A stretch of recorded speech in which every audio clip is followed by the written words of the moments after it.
तो मेरा वोट, मेरा अधिकार, मेरा हक और मेरे द्वारा चुनी गई सरकार। आप सबका वोट आपका सबसे बड़ा अधिकार है, लोकतंत्र की सबसे बड़ी ताकत है। यह शाही का निशान। तो सभी मेहमान इस वक्त हमारे साथ इस कार्यक्रम का हिस्सा है। अनिल साहब भी दिखा रहे हैं शाही का निशान। बहुत बहुत स्वागत है अनिल जी आपका। बीजेपी के चेहरे हैं, संदीप जी हमारे साथ कांग्रेस के चेहरे हैं, पूजा जी हमारे साथ समाजवादी पार्टी का चेहरा है, परमवीर जी हमारे साथ राजनीतिक विश्लेषक और समाज सेवी कुलदीप जी भी हमारे साथ इस कार्यक्रम का हिस्सा है, जो सिर्फ अधिकतर शिक्षा के मुद्दे पर अपनी बात को रखते हैं। आप सभी का बहुत बहुत स्वागत है। सबसे पहले संदीप जी, चर्चा की शुरुआत आपके साथ करना चाहेंगे। तो 6 चरण हुए पूरे, अब 7वें चरण का रण, यानी कि आखिरी रण, और उससे पहले पीएम मोदी की भविष्यवाणी। तेजस्वी जेल जाएंगे, तेजस्वी जाएंगे जेल, या होगा बिहार में खेल। सुना पीएम क्या कह रहे हैं? मोदी जी तो मुजरा भी करा रहे हैं, ये भी हमने सुना सर। अब प्रधानमंत्री की भाषा किस स्तर तक जा सकती है ये बताने की जरूरत नहीं है सर। इतनी निचले स्तर पर जाकर अगर वो बात करेंगे तो आने वाले समय में युवाओं को, नेताओं को क्या वो दे के जा रहे हैं, कहीं न कहीं उनको मोड़ के साथ जो उनके आवाज से रहता है उसके साथ बैठकर जरूर सोचना चाहिए। वो कह रहे हैं सारे शहजादों का शटर गिरने वाला है।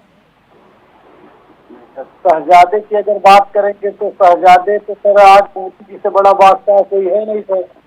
12 करोड़ की गाड़ी से चलते हैं, 1.5 लाख का पेन जेब में रखते हैं, 2 लाख का लगभग चश्मा है सर, दिन भर में 5 प्रकार के कपड़े बदलते हैं, जो है 800 करोड़ के तो हवाई जहाज है। इससे बड़ी रही क्या होगी सर? 30,000 रुपए किलो की काली दही खाते हैं। तो इससे बड़ा तो इस तरह रही देश में क्या पूरे दुनिया में कोई नहीं होगा। तो वो तो ये रहीसी और उसकी बात ही ना करे। बहरहाल आज मुद्दों की बात होनी चाहिए। जिस तरीके से हम लोग इधर उधर डिस्ट्रैक्ट मोदी जी या उनकी टीम या उनके लोग बहुत ज्यादा, तिलक की टीम में भी कोई नहीं बचे। हम एक लगातार 6 चरण के चुनाव हो गए। 6 चरण के रण में आपको क्या लगता है सबसे बड़ा मुद्दा जो आप दावा कर रहे हैं कि आपकी सरकार बन चुकी है, जैसे कि आपके नेता कह रहे हैं, तो ऐसा कौन सा मुद्दा रहा जिस आधार पर आपको लगता है कि ये इंडिया गठबंधन की सरकार बन गई? सर मुद्दे हजार हैं। पहली बात महंगाई, बेरोजगारी, 2 प्रमुख मुद्दे। इसके अलावा सर जिस तरीके से कोई वर्ग, ऐसा कोई वर्ग ही नहीं है जो त्रस्त ना हो। गांव में सबसे बड़ा मुद्दा है छुट्टा जानवर, बिना पैसे। त्रिपाठी जी, इन मुद्दों के आधार पर चुनाव हुआ? बस इन्होंने सर डिस्ट्रैक्ट करने का बहुत कोशिश किया, लेकिन हम लोगों ने रास्ता आप उस ट्रैक पे थे? नहीं, बिल्कुल उसी पे रहे सर। ठीक, आप ये कह रहे बिल्कुल उसी पे। एक करके पैनल बढ़ा है थोड़ा। गोयल साहब, त्रिपाठी जी देखिए, मैंने सबसे पहले आप ही से इसलिए शुरुआत की कि है थोड़ा सब अपनी बात को रख लें। गोयल साहब कैसे हैं आप? बहुत बढ़िया। गोयल साहब, 7वें चरण की ओर बढ़ गया रण, और अब कौन पूरा करेगा प्रण, ये तो सवाल है ही, लेकिन इसके साथ साथ सवाल यह भी है कि पीएम भविष्यवाणी कर रहे हैं कि तेजस्वी जेल जाने वाले। ये आप लोगों को कैसे पता चला? मसला तो कोर्ट में चल रहा है। तिलक जी एक बात बताएं, जनता ये देख रही है कि जिस टाइम कांग्रेस की सरकार थी, लालू यादव ने भ्रष्टाचार करा, चारा घोटाला करा, और कांग्रेस सरकार ने उनको जेल में डाला। यानी भ्रष्टाचारी को जेल में कांग्रेस सरकार ने डाला। इसी तरीके से जो नौकरी के बदले में इन्होंने जमीन लिखवाई लोगों से, वो भ्रष्टाचार करा, तो क्या उस भ्रष्टाचार के आरोप में उनको जेल नहीं जाना चाहिए?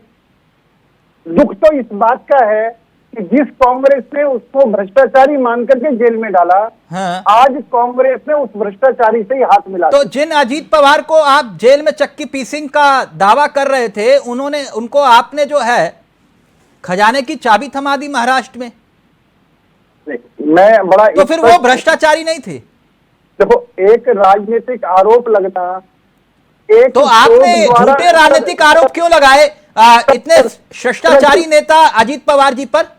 तिलक जी मैं कह रहा हूँ, एक आरोप लगना और एक कोर्ट द्वारा आपराधिक घोषित होना और उनको जेल में जाना। सर मैं और आपसे उसके वही बाद पूछ रहा हूं कि में माननीय मुख्यमंत्री अजीत पवार को जो इतने उनके- इतने इतने शिष्टाचारी नेता, उन पर आपने भ्रष्टाचार के गंभीर आरोप क्यों लगाए?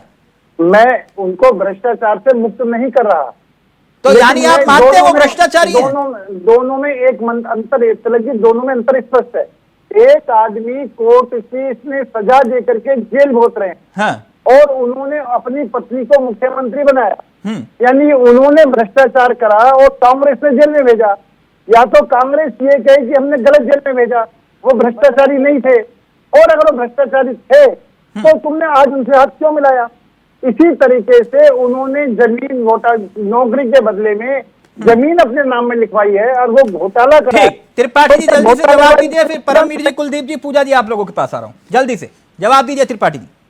जी, पहली चीज, जब जिस जमीन की बात हो रही है उस समय जमीन लिखी गई कि नहीं लिखी गई, लेकिन जब आप आरोप लगा रहे हैं जो, उस समय तेजस्वी जी मात्र ज्यादा से ज्यादा 11 वर्ष के थे, पहली चीज।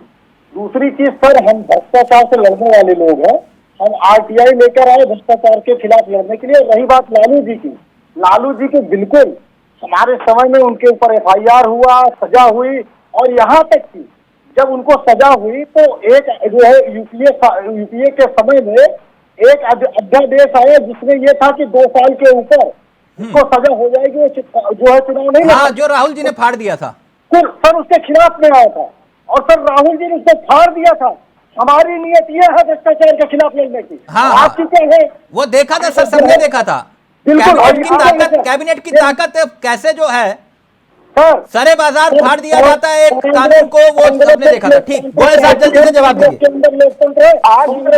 ये लोकतंत्र नहीं होता साहब, साहब ये लोकतंत्र नहीं होता बिल्कुल होता है कि एक चुने हुआ सांसद जो है सरकार के द्वारा पास किया हुआ अध्यादेश सबके सामने फाड़ दे। मैं जवाब दे देता हूं। इसे लोकतंत्र नहीं कहते हैं।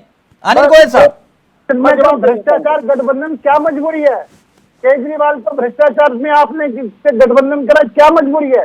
भ्रष्टाचारियों से जो आप गठबंधन कर रहे हो उनसे क्या मजबूरी है? ये जनता पूछना चाहती है कि कांग्रेस की क्या ऐसी मजबूरी है कि जिनको आप भ्रष्टाचार के आरोप में जेल डालते हो, जिनको भ्रष्टाचार के आरोप में जेल डालते हो, उनके साथ गठबंधन करते हो, आपकी क्या मजबूरी है? मजबूरी आप भ्रष्टाचारी हो, आप भ्रष्टाचारी हो, चोर आपकी भी हालत हमको चोर नौसेने भाई आप क्या बात मिल गए हैं? दूसरी बात ये है कि आप परिवार को देने जा रहे हैं जनता को, परिवार के भ्रष्टाचार को बचाना है, जिसको भ्रष्टाचार के आरोप में सजा करा दी है, गाना गाइएगा, देश की समस्या अनिल गोयल और त्रिपाठी जी, एक मिनट। कुलदीप जी, त्रिपाठी जी ने मुद्दे तो बहुत अच्छे गिनवाए, 6 चरण पूरे हो गए, 7वां चरण यानी कि आखिरी रण बचा है जी। इन मुद्दों का शोर, मैं वोट डाल के आया सर। कुलदीप जी देखिए, मैंने भी वोट डाला, जी जी जी मैं लाइन में खड़ा था जी अपनी पहचान छुपा के, जी पत्रकारिता वाली पहचान छिपा के। जी जो ये मुद्दे त्रिपाठी जी ने गिनवाए ना, मुझे मुद्दे सारे अच्छे हैं, लेकिन कोई इस मुद्दे पर बात नहीं कर रहा था। जी तो ये चुनाव इसी मुद्दों पर हुआ, क्योंकि मुझे तो नहीं सुनाई दिया, मैं 1.5 घंटा लाइन में खड़ा रहा। देखिए चावला जी, इस देश का सबसे बड़ा दुर्भाग्य है, और खास तौर से जो आने वाली पीढ़ी है उसका भी सबसे बड़ा दुर्भाग्य है कि जो वर्तमान में चुनाव हो रहा है और इससे पहले भी जो चुनाव हुए वे मुद्दों पे चुनाव होते ही नहीं। और मैं तो अभी आदरणीय प्रधानमंत्री नरेंद्र मोदी जी की बात सुन रहा था कि बिहार में किस तरीके के स्टेटमेंट वे दे रहे।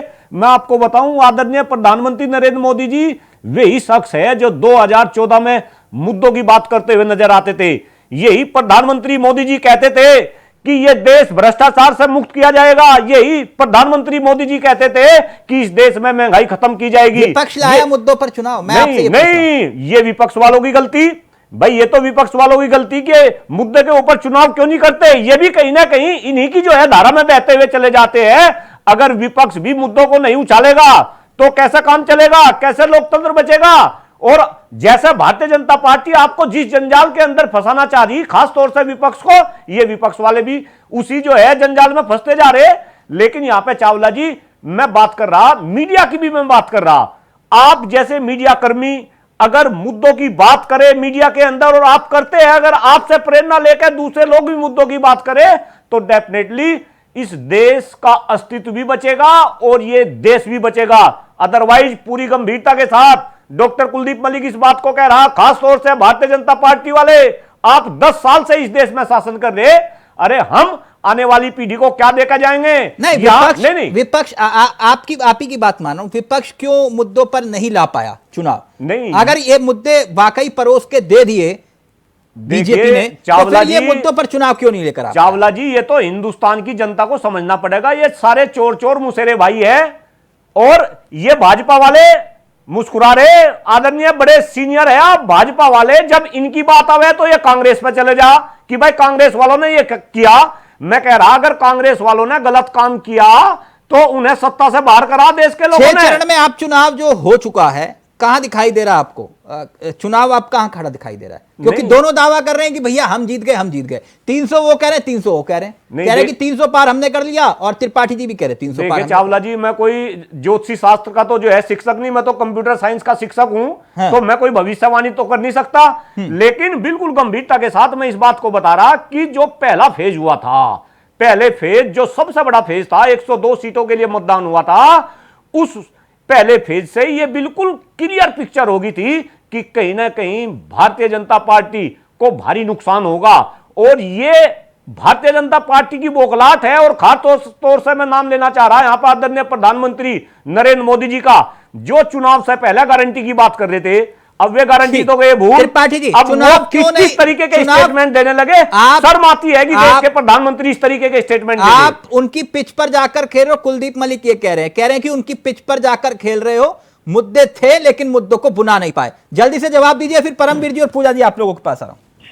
तिलक जी, चुनाव हो गए हैं, सिर्फ एक चरण का चुनाव है। मैं सिर्फ अब भी दावे के साथ कह रहा हूं कि माननीय राहुल गांधी जी का, प्रियंका गांधी जी का, मल्लिकार्जुन खड़गे जी का एक भाषण बता दीजिए, एक भाषण जिसमें महंगाई का जिक्र न हो, जिसमें बेरोजगारी का जिक्र न हो, जिसमें जो है जो विसंगतियां हमारे कर्मचारी वर्ग के साथ है उसका जिक्र न हो। हम लगातार मुद्दों की बात कर रहे थे, हम लगातार कुलदीप जी कह रहे हैं आप मुद्दा बना नहीं पाए, यही कह रहे हैं कुलदीप जी? नहीं, मैं अपने साथी को ये बता दूं कि आप तो मुद्दे की बात कर रहे हैं, लेकिन ये मुद्दे जनता की जबान पे क्यों नहीं आ रहे? ये विपक्ष का दायित्व है कि मुद्दे जनता की जबान के ऊपर चढ़े और उन मुद्दे के आधार पर जो है जनता वोट डाले।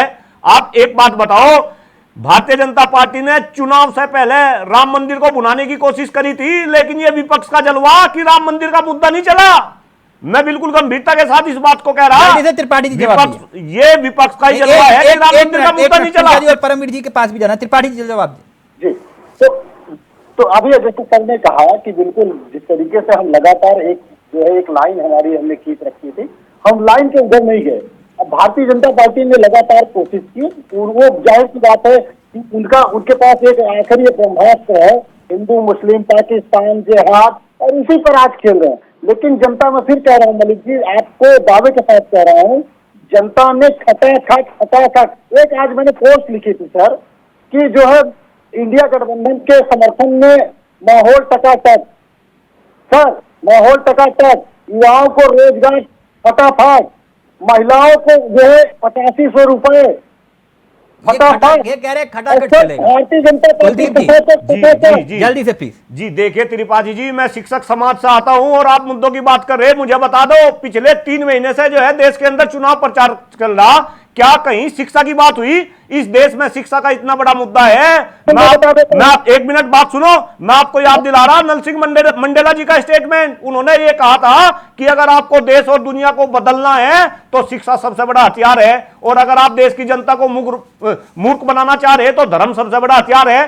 क्यों भाई आप शिक्षा की बात क्यों नहीं करते? त्रिपाठी जी, आपकी जानकारी के लिए बता दूं, इस देश के अंदर बात पूरी होने दो, शिक्षा की बात हो रही। इस देश के अंदर कस्तूरबा गांधी बालिका विद्यालय चल रहे, वहां पे बच्चियां पढ़ रही, और बच्चियां भी कैसी पढ़ रही? वे दलित समाज की बच्ची है, एसटी एसटी ओबीसी की बच्ची है, वे निम्न आय वालों परिवारों की बच्ची है। वहां पे क्या हाल है, क्या कभी आपने जानने की कोशिश करी? और ये योजना भी 2004 में आपकी सरकार ने चलाई थी, आप क्यों मुद्दे नहीं उठाते? कुलदीप जी, बहुत अच्छी बात आपने कही। शिक्षा के स्तर पर देश में चर्चा होनी चाहिए, मैं जवाब दे शिक्षा देता के हूं। स्तर पर आनंद त्रिपाठी जी बहुत देर से वेट करें, परमवीर जी और पूजा जी नहीं, एक मिनट। त्रिपाठी जी मैंने बात- आपसे कार्यक्रम की शुरुआत की, सर आप कम से कम सुनिए तो सही, मुद्दे की बात ही कर रहा हूं, हिंदू मुसलमान तो नहीं कर रहे हैं यहां बैठ के। एक मिनट परमवीर जी, देश के प्रधानमंत्री कह रहे हैं कि सारे शहजादों का शटर गिरने वाला है, तारीख मुकर्रर है, संकेत क्या है?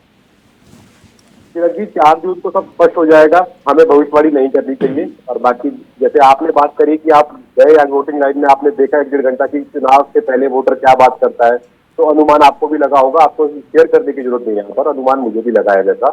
लेकिन देखने की बात अब ये होगी, देखिए अभी बार बार कांग्रेस के प्रवक्ता कह रहे हैं कि मुझे बोलने दो, मुझे 70 साल तक आप लोग बोल रहे हैं, अभी भी आपको बहस करके बोलना पड़े तो दिक्कत वाली समस्या दिखाई देती है यहीं से। देखिए अगर आप सबको खुश रखना चाहते हैं तो आइसक्रीम बेचिए, आप लीडर मत बनिए। ये मेरे शब्द नहीं है, स्टीव जॉब्स के शब्द है, एप्पल कंपनी के मालिक के। तो जब कोई आदमी सत्ता में होता है तो उसे कठिन निर्णय लेने पड़ते हैं और उससे सब लोग संतुष्ट नहीं होंगे। फॉर एग्जाम्पल जैसे इंदिरा गांधी जी ने जब बैंकों का वो राष्ट्रीयकरण किया था या संपत्तियों के लिए किया था तो दिक्कत हुई थी सब लोगों को।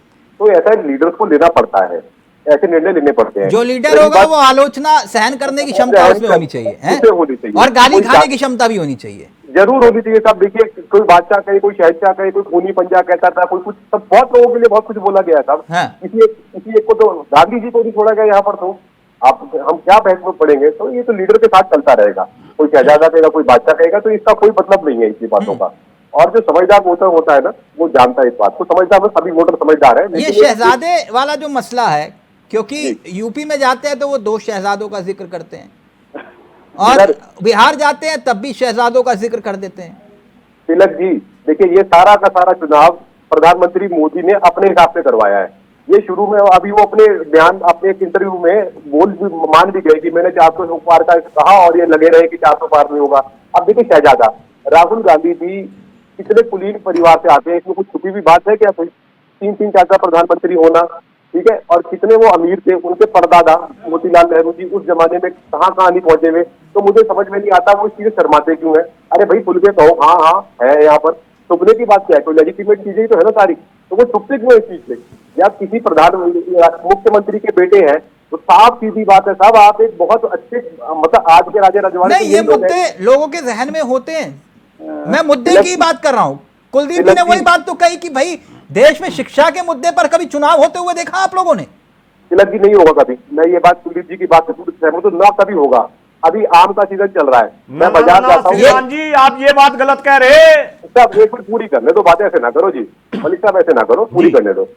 आम का सीजन चल रहा है, मैं 1 किलो आम ले आता हूँ कल जाकर और उनका परसों अचार डलवा दूंगा घर में, और अगले साल कहूँ कि इस आम अब दोबारा अचार को आम बना दो, तो बन जाएगा क्या?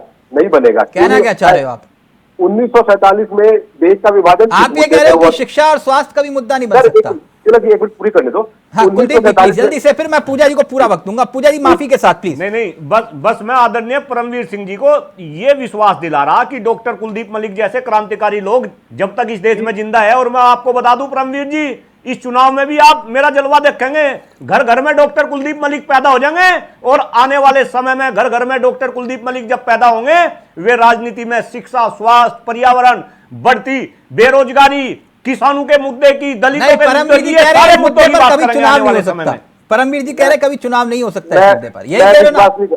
मैं विश्वास नहीं करता। कारण क्या था, 2012 में दिल्ली के अंदर से ऐसी बातें बहुत सुनी थी। 3-4 साल आम आदमी पार्टी का झाड़ू मैंने भी उठाया था जी। अब दिल डरता है ये विश्वास करते हैं। अच्छा, पुराने आम आदमी पार्टी के कार्यकर्ता हूँ जी, जब दिल डरता है साहब। टीवी पर खुले हम बोल रहा हूँ, बड़ा चलता है, तार काट के घूमते थे कि इतने पानी का बिल, इतना बिजली का बिल, तो अब अच्छा नहीं लगता ये सब बातों का। ये बात यानी बिजली, पानी, सड़क, शिक्षा ये कोई मुद्दा नहीं है? मुद्दा साहब ये देखो कभी खत्म नहीं होगा और कभी इनका इलाज पूर्णता हो नहीं सकता। ठीक, पूजा जी की बारी है। पूजा जी माफी पहले तो देर के साथ आपके पास आने के लिए, और क्योंकि बहस मैं कोशिश करता हूं कार्यक्रम का हिस्सा ना हो, चर्चा हो, लेकिन अब 2024 में आखिरी चरण, किसकी लहर चल रही है और क्यों, और आधार क्या है? तिलक चावला जी आपको नमस्कार, और साथी प्रेस को भी नमस्कार जी। मैंने आज अपना वोट डाला है। बिल्कुल। और मैं सुबह 5 बजे से निकली हुई थी और मैं लाइन में भी खड़ी रही, मैं लोगों से भी मिली और मैंने जाना कि एक्चुअली वो बहुत क्या डाल रहे हैं। और अभी भी मैं जैसे अब बैठी हूँ डिबेट में, उससे पहले भी मैं लोगों के बीच में ही थी और बस आपके डिबेट में बैठे।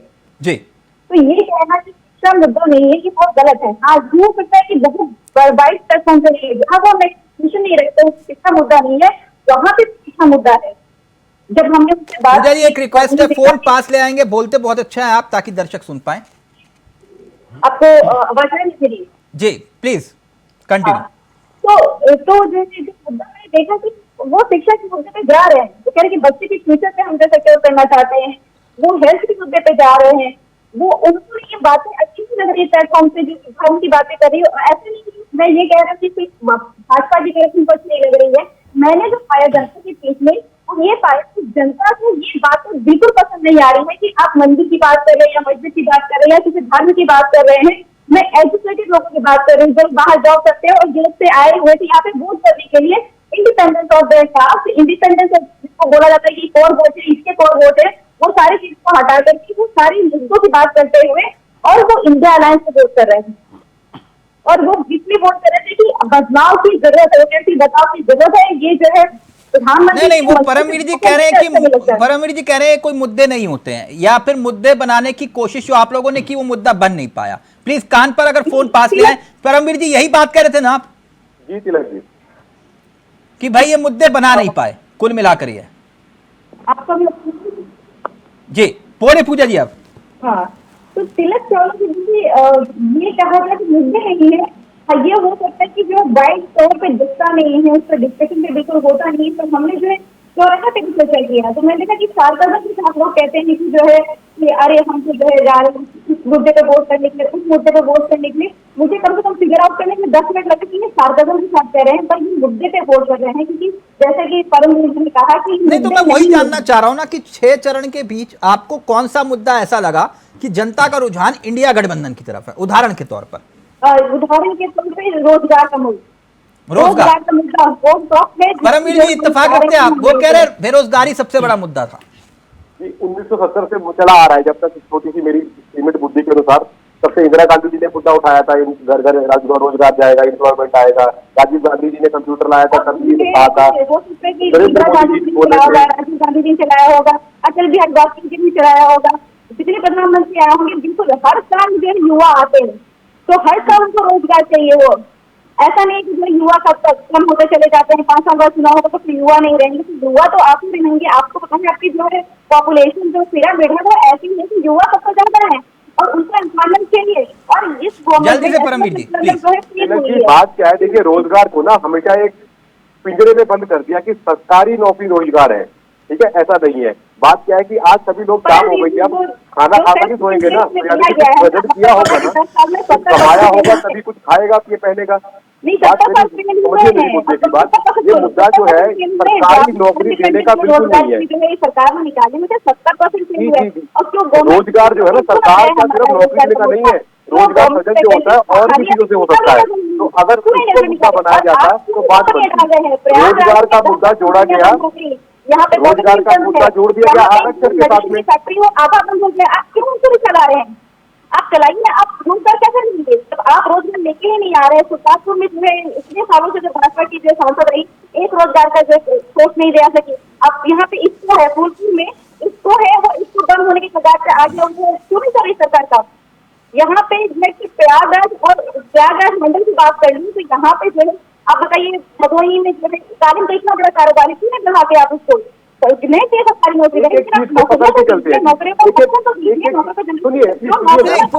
जी एक मिनट परमवीर जी भाई, आप एक तरफ कह रहे हो कि रोजगार मुद्दा था और कुलदीप जी कह रहे हैं कि भाई ये शिक्षा वाले मसले को तो किसी ने उठाया तक नहीं, नाम तक नहीं लिया।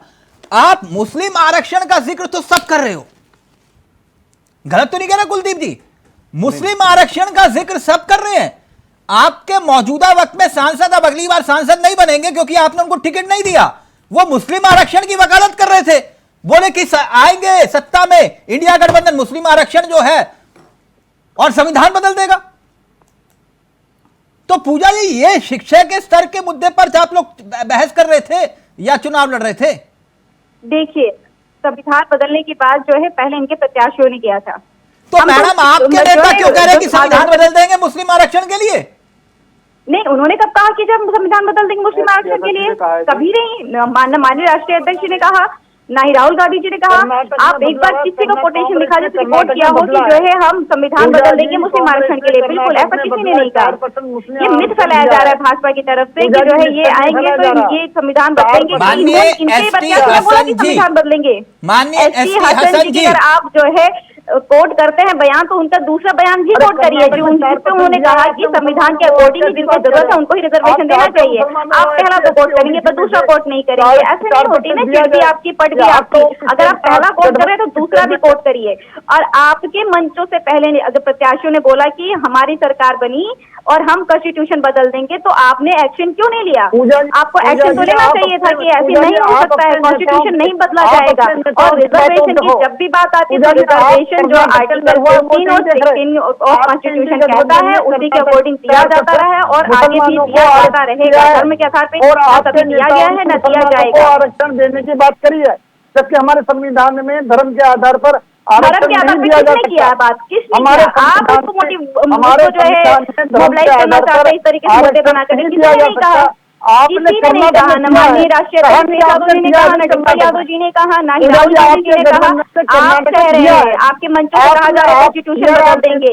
और जो है कहीं पे भी आप एसटीएस की बात करते हैं तो उन्होंने बोला कॉन्स्टिट्यूशन के हिसाब से दिया जाएगा। आप लोग कह रहे हो कि आप लोग मुद्दे की बात कर रहे हो सभी राजनीतिक दल। त्रिपाठी जी आ रहा हूं, एक बहुत वैलिड पॉइंट आपने जो शुरू में जिसका जिक्र किया, गोयल साहब आप सब लोग कह रहे हो कि आप लोग मुद्दे की बात कर रहे हो। चुनाव शुरू हुआ, मटन, मछली, मंगलसूत्र, मंदिर, मस्जिद, मुसलमान, यानी मां से सब कुछ। और अब तो मां से ऐसा शब्द तो बोल भी नहीं सकते। वो सुना आपने जिसका जिक्र अभी त्रिपाठी जी कर रहे थे, देश के प्रधानमंत्री। तो ये मुद्दे पर चुनाव हो रहा था गोयल साहब, ये है मुद्दा देश का। तिलक जी, क्या भ्रष्टाचारी जेल में नहीं जाना चाहिए? नहीं, जिसका जिक्र अभी त्रिपाठी जी कर रहे थे। त्रिपाठी जी क्या कह रहे थे मैंने नहीं सुना ध्यान से, लेकिन मैं सिर्फ ये बात कहता हूं, क्या चोरों को, जो भ्रष्टाचारी उनको जेल नहीं जाना चाहिए? नहीं, सबको जहां भ्रष्टाचारियों को जेल में डालो तुरंत, लेकिन जिस भाषा का इस्तेमाल हो रहा है, जिसका जिक्र किया जा रहा है, तो ये मुद्दे पर चुनाव हो रहा है। चावला जी अभी परमवीर जी ने जो कहा कि सही मायनों में आप वो भाषा का ना, आप वो शब्द का इस्तेमाल इस डिबेट में कर सकते हैं। मुझे ध्यान ही नहीं कौन से शब्द की बात हो रही है, मैं करूं नहीं करूं मुझे पता ही नहीं। लेकिन मैं एक बात जो कहना चाहता हूं वो सिर्फ ये है कि परमवीर जी ने जो कहा है कि आम आदमी पार्टी ने चुनाव से पहले बिजली, पानी, शिक्षा को मुद्दा बनाया, चुनाव जीत गई, मुद्दा गायब। ये राजनीतिक दल के लोग सिर्फ चुनाव जीतने के लिए मुद्दा बनाते हैं, परिवर्तन करने के लिए मुद्दा नहीं बनाते। ये सिर्फ चुनाव जीतने के लिए ये सारी ड्रामेबाजी होती है, जबकि भारतीय जनता पार्टी जो कहती है वो करती है। त्रिपाठी जी वो कह रहे हैं कि भाई यही मुद्दा जेल में डाल देंगे भ्रष्टाचारियों को, तो इसमें गलत क्या है? नहीं, हम तो ये कह रहे हैं कि हम पहले भी कई वर्षों से बात लगातार कर रहे हैं कि जो भी भ्रष्टाचारी हैं उनको जेल में डालिए, लेकिन टेप रिकॉर्डर मत बताइए। आप 10 साल से सत्ता में हो, एक नाम बताए ना भाई, आपका सॉलिसिटर जनरल है, आपकी सीबीआई, आपकी ईडी, सबूत दीजिए। सॉलिसिटर जनरल लाइफ पे है, मुकदमे लड़िए, जेल जाए। लेकिन आप सिर्फ बहनेबाजी करिएगा। 2G स्पेक्ट्रम का जो है आपने आरोप लगाया, हमारी सरकार चली गई, सुप्रीम कोर्ट ने सारे लोगों को बरी कर दिया, आपने क्षमा मांगा। आपने गलत किया था ना, आपने झूठा आरोप लगाया था, क्यों नहीं क्षमा मांगी आपने? इस तरीके से आइएगा, चरित्र हनन करिएगा, जमानत के बाहर है,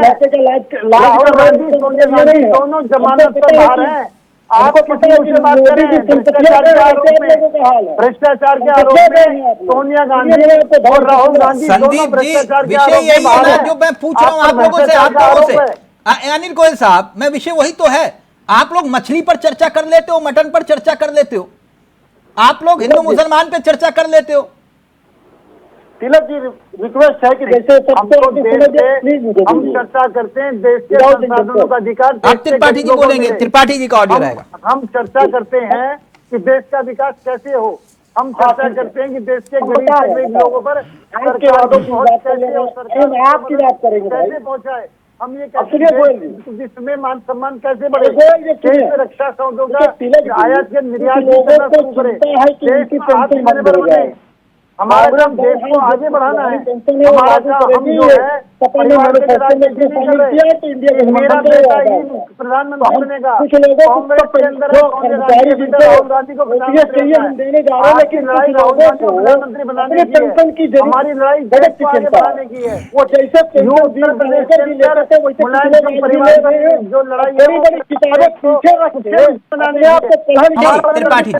त्रिपाठी जी का ऑडियो रहेगा। गोयल साहब एक मिनट सुन लीजिए, त्रिपाठी जी जो बात कर रहे हैं। त्रिपाठी जी मुझे एक बात बताइए ना, आप भी तो देश के प्रधानमंत्री के एक शब्द को पकड़कर जो है अब उसे मुद्दा बनाने की कोशिश कर रहे हो। मुद्दा नहीं बना रहे हैं सर, हम थोड़ा सा गंभीर बात करना चाह रहे हैं। तो सर कुछ लोगों को दिक्कत ये है कि मतलब जो है गजबे के भाजपाई बन जाते हैं। भाजपाई है नहीं, अंदर से है, लेकिन बाहर से दूसरा कुछ लेके बैठेंगे और उनसे मतलब भाजपाई से भी बड़े भाजपाई बन जाएंगे। अभी हमारे राहुल गांधी जी को कहा कि बड़े कुलीन वर्ग से आते हैं, भाई कुलीन वर्ग से आते हैं, लेकिन उन्होंने देश की सारी संपत्तियां दान कर दी। ये आप नहीं पढ़ पाए इन मोटी मोटी किताबों में, बस वही मोदी चालीसा पढ़िएगा। ये आपको नहीं पता है कि उन्होंने 9 करोड़ रुपए अपनी संपत्ति घोषित किया, उतनी संपत्ति लगभग मोदी जी की है। उसके अलावा अगर पूछताछ की आपने परमवीर जी पर सवाल उठाया, वो जवाब देना चाह रहे हैं। परमवीर जी जल्दी से, फिर पूजा जी और कुलदीप जी को बात। तिलक जी, नैरेटिव कैसे चला जाता है? प्रधानमंत्री मोदी जी का एफिडेविट शेयर कर सकते हैं? मैं आपको भेजता हूँ, अगर आपके पास नहीं है उनकी संपत्ति कितनी घोषित की है मोदी जी की, एफिडेविट शेयर कर सकते हैं। अरे ये की दुकान थोड़ी है साहब। परमवीर जी का ऑडियो रहेगा। एक मिनट गोयल साहब, आपका ऑडियो नीचे किया हुआ है, आपका ऑडियो नहीं जा रहा अभी। परमवीर जी, आपने सवाल उठाया परमवीर जी पर, जवाब तो ले लीजिए सर। देखिए, बार बार राहुल गांधी जी की संपत्ति और नरेंद्र मोदी जी की संपत्ति का कंपैरिजन कर रहे हैं। 2019 का उनका हलफनामा है, वो आप शेयर कीजिए। तिलक जी, आप इस टीम को बोलिए, सर्च करके डाल दें यहाँ पर, अभी पता लग जाएगा। इन्होंने एक बहुत अच्छा और एक तजुर्बा छोड़ा था। ये बार बार कहते थे, मैं वही सर्च कर रहा था कि जो हमारा LIC है, LIC बेच दी गई है। LIC आज इस समय टॉप 5 कंपनीज में देश की, उनका प्रॉफिट मार्जिन कितना, उनके शेयर कितने रुपए के हैं, आज सबके सामने है। मैं अपनी बात से नहीं कह रहा हूँ।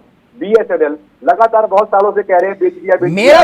मेरा विषय मैं अभी भी स्थिर हूं, मैं मुद्दे से नहीं भटकूंगा। गोयल साहब, कौन क्या बोलता है, कहां आप कह रहे हो कि मुद्दों पर चुनाव हो रहा है, मुस्लिम और मटन मच्छी, मतलब ये तमाम मुद्दे, मंगलसूत्र, और कुलदीप मलिक जैसे लोग कहते हैं कि शिक्षा पे बात करो। आप चलिए, आप कह रहे हो कि आप मुद्दे की बात करो। गोयल साहब, एक छोटा सा उदाहरण देता हूं मैं आपको। 2017 में आपने वादा किया था कि 2023 तक GDP का, शिक्षा का बजट आप बढ़ा देंगे। आपने बढ़ाया? यह विपक्ष नहीं उठा पाता। जो बात कुलदीप मलिक जैसे जो समाजसेवी हैं वो ठोक बजा के बोलते हैं कि यह विपक्ष जो है इन मुद्दों पर बहस कर ही नहीं सकता। आप मुझे बता दीजिए सर, शिक्षा का बजट कितना है देश में? तिलक जी, पहली बात तो ये है, आप दुनिया की सबसे बड़ी अर्थव्यवस्था, तीसरी सबसे बड़ी अर्थव्यवस्था बनने का दावा कर रहे हैं, लेकिन आप शिक्षा के बजट पर कितना खर्च कर रहे हैं GDP का, आप मुझे बता सकते हैं सर? तिलक जी, NEP यही सरकार लेकर के आई है। शिक्षा सुधार के लिए NEP को यही सरकार लेकर आई है। सर, मैंने पूछा आपसे कि शिक्षा का बजट GDP के मुताबिक कितना है? सर मेरी बात, GDP का शिक्षा का बजट कितना देश का? नहीं, मैं सिर्फ एक बात ये कहना चाहता हूँ कि शिक्षा मेन मुद्दा है और शिक्षा होनी चाहिए, लेकिन वो शिक्षा नहीं जो मदरसों के अंदर शिक्षा होती है। सर, आप यहाँ पर भी आप उस पर आ गए। हम भी मदरसों के अंदर शिक्षा में, सर मैं मदरसे की बात नहीं कर रहा हूँ, आप कहाँ, आप यहाँ पर, सर मैं मुद्दे की बात करता हूँ। मैं यहाँ पर ये बैठ के ये सब चीजें नहीं करता। आप मुझे सिर्फ इतना बताइए कि GDP का शिक्षा का बजट कितना है हमारे देश का? मैं तिलक जी सिर्फ एक बात कह रहा हूँ कि शिक्षा को बढ़ावा मिलना चाहिए, इसके अंदर कहीं से कहीं दो राय नहीं है। और सर प्लीज आप बताइए कि हमारा शिक्षा का बजट बढ़ा, इसीलिए आप मुद्दे की बात करते हैं ना, मैं आपसे वही पूछ रहा हूँ, क्या शिक्षा का बजट बढ़ा GDP के मुताबिक?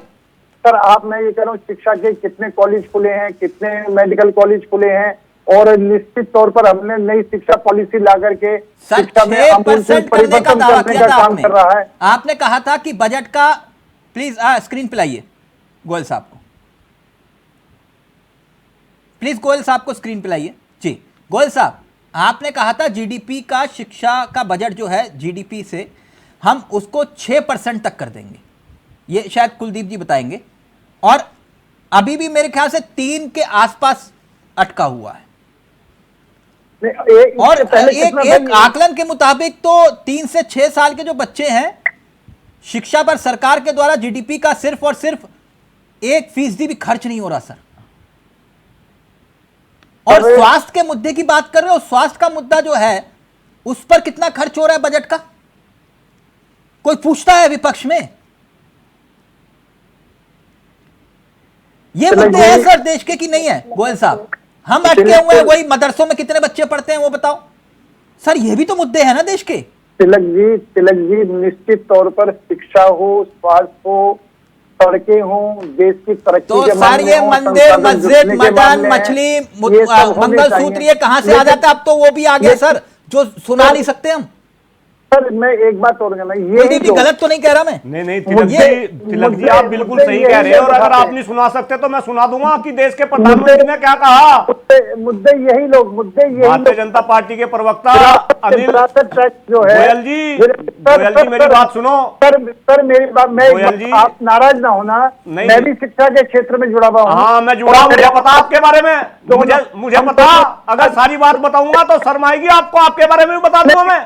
मेरी बात सुनो, अगर आप शिक्षा के क्षेत्र से जुड़ रहे गोयल जी, और अगर आप इस प्रश्न का उत्तर नहीं दे पाए कि भारत सरकार का जीडीपी का कितने % हम जो है शिक्षा पे खर्च कर रहे, क्यों भाई आप कैसे शिक्षा से जुड़े? और सारी की सारी शिक्षा का निजीकरण कर दिया, फायदा हो रहा आप जैसे लोगों को, शिक्षा माफिया बना दिए पूरे इस देश में।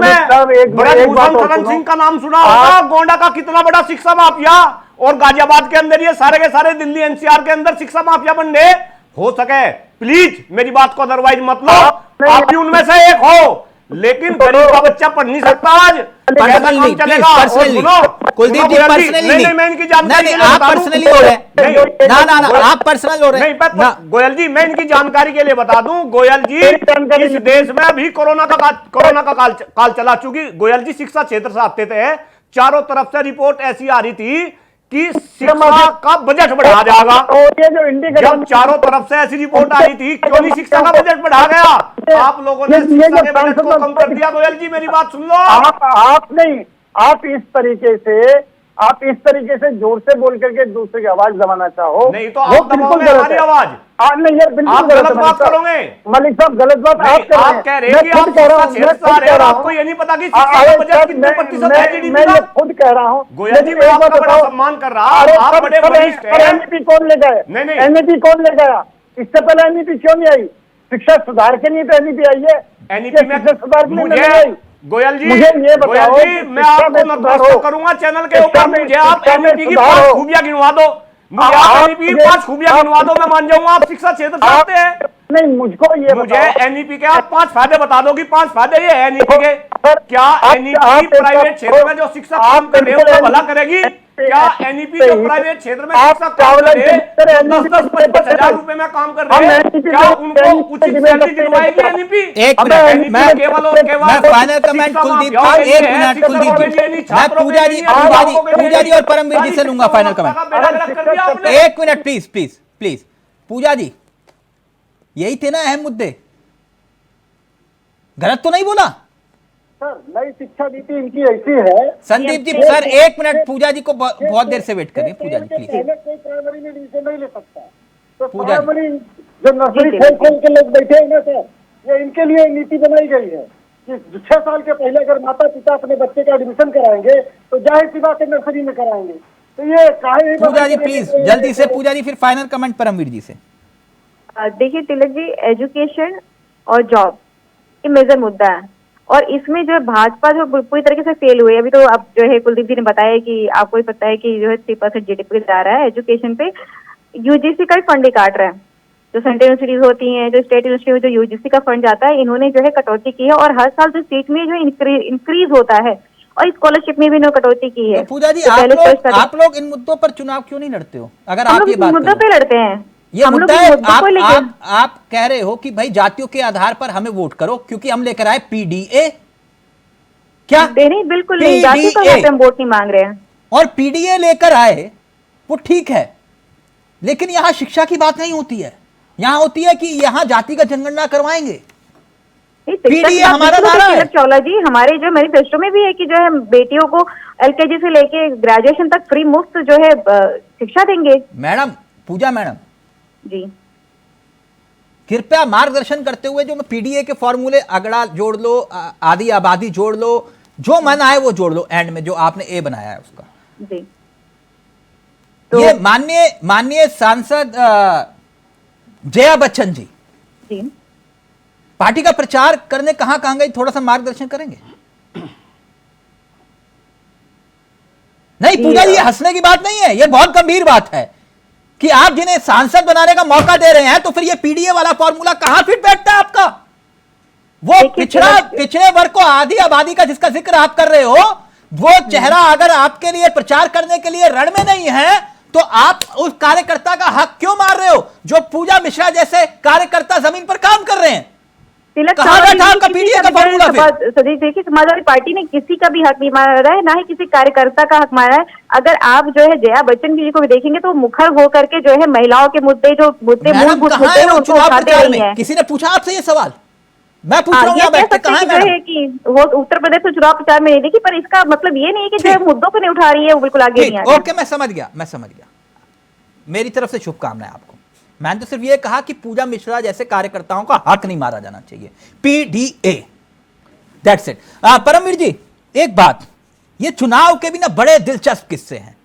चलते चलते एक किस्से पर थोड़ा सा सब लोग, ये इतिहास में पहली बार हुआ, एक घटना घटी शनिवार को। गांधी परिवार ने पहली बार अपनी ही पार्टी को वोट नहीं दिया। क्या कुलदीप जी मुस्कुरा रहे हैं? केजरीवाल ने कांग्रेस को वोट दिया और राहुल और सोनिया गांधी ने आम आदमी पार्टी को। बोलिए जय श्री राम। अब इससे बढ़िया गठबंधन की मिसाल क्या हो सकती है, बताइए ना। जय सिया राम, जय सिया राम। चलिए, जय सिया राम सर, आपको मुबारक, कोई दिक्कत नहीं। जय श्री राम बोलो, जय सिया राम बोलो, राम तो कण कण में है, जो बोलना है बोलो। मैं बस इतना कह रहा हूं कि इससे बढ़िया गठबंधन की मिसाल नहीं हो सकती। केजरीवाल जी ने जाकर जो है पंजे पर हाथ पर बटन दबाया। अब गारंटी नहीं है मेरी, मैंने नहीं देखा, मैं बस उम्मीद कर रहा हूं। और सोनिया जी और राहुल जी ने आम आदमी पार्टी झाड़ू को वोट दिया। अब इससे बताइए, इससे बड़ा गठबंधन की मिसाल हो सकती है? 10 सेकंड परमवीर जी मुस्कुराते हो, जल्दी से। तिलक जी देखिए, मैं शुरू में आम लेकर आया था, अचार सब लोगों ने मिलकर डाल दिया उसका।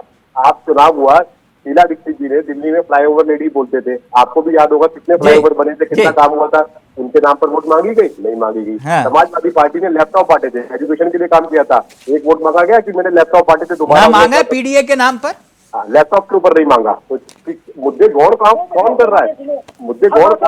आप बात कर रहे हैं, आप आरक्षण की, आप बात करते हैं रोजगार की, तो उसमें आरक्षण घुसा देते हैं। अरे रोजगार वक्त इजाजत नहीं दे रहा। त्रिपाठी जी नाराज मत, मैंने तो चलते चलते बताइए, एक इन्फॉर्मेशन दे दी। बताइए, आपके प्रत्याशी जहां थे वहां जो है आम आदमी पार्टी का प्रत्याशी था, है ना, तो इसलिए वोट सोनिया जी और राहुल जी को देना पड़ा आम आदमी पार्टी के प्रत्याशी को, क्योंकि वहां कांग्रेस का प्रत्याशी नहीं था। नाराज मत हुई। थैंक यू सो मच, बहुत बहुत शुक्रिया आप सभी का। तो मुद्दे की बात थी, लेकिन मुद्दे क्या वाकई में गौण है? अब आखिरी चरण है और आखिरी रण है। अब देखिए आगे आगे होता है क्या। नमस्कार, जय हिंद, जय भारत।